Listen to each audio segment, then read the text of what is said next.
राधे राधे सभी को। आज है हमारे वृंदावन में दूसरा दिन और जब इतनी दूर आए हैं तो एक पल भी बर्बाद बिल्कुल नहीं करना, इसीलिए सुबह सुबह से नहा धोकर हम सभी तैयार शेयर हो जाते हैं और फिर निकल पड़ते हैं। लेकिन घूमने जाने से पहले आ जाते हैं हम सभी पेट पूजा करने, जहाँ भ्राता श्री लोग पहले से ही उपस्थित थे। और जब तक हो रही थी गर्मा गर्म कचौड़ियाँ तैयार, तब तक मैंने आप सबसे लाइव आकर थोड़ी सी बातचीत कर ली और फिर लुत्फ उठाया स्वादिष्ट कचौड़ियों को। भाई साहब, यहाँ की कचौड़ियाँ तो लाजवाब थी। तो आप देख सकते हैं कैसे मित्राणी दोनों तीनों भ्राताश्री माताश्री में लगे हुए थे कचौड़ियों का लुत्फ उठाने में। तत्पश्चात हमने प्रस्थान किया। वैसे आज हम जा रहे थे यमुना घाट, लेकिन रास्ते में ही होने लगी बारिश, जहाँ एक जगह रुककर हम देखने लगे बंदर महाराज की शैतानियाँ की। तब तक बारिश भी रुक गई और फिर हमने पुनः चलना प्रारंभ किया। वैसे अगर बात की जाए वृंदावन की गलियों की, तो यहाँ का हर मोड़ हर रास्ता एक कहानी और किस्सा बयां करता है। साथ ही यहाँ की दुकानें, फिर चाहे वो कपड़ों की हो, मिठाई की हो, खिलौनों की हो, किसी भी चीज की हो, सब अपने आप में बहुत खास हैं। और यहाँ के बंदर भी कुछ कम नहीं, अपनी हरकतों और शैतानियों से सबका मन मोह लेते हैं। कि तभी हमें रास्ते में देखते हैं ये गोले वाले भैया, जो अलग ही किस्म का कर्तव्य दिखा रहे थे। तो हमने सोचा कि क्यों ना एक बार इसे भी ट्राई कर ही लिया जाए। और ऐसे ही रास्ते पर सुंदर नजारे देखते देखते हम पहुँच जाते हैं यमुना घाट,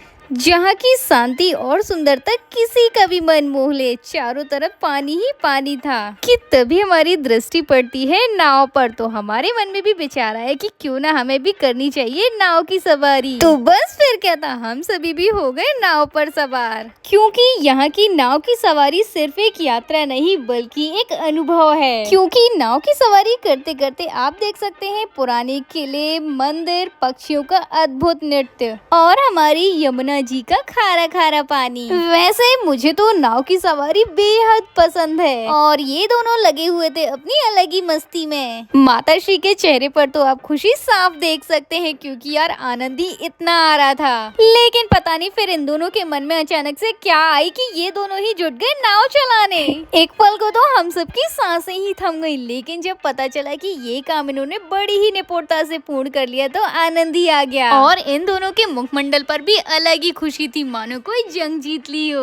फिर हम सब ने इस सुहाने सफर की बनाई खूब सारी यादें, मतलब लिए ढेर सारे छायाचित्र और चलचित्र, और फिर पुनः नीचे वापस आ गए। इसी के साथ मिलते हैं अगले दृश्य में, तब तक के लिए राम राम।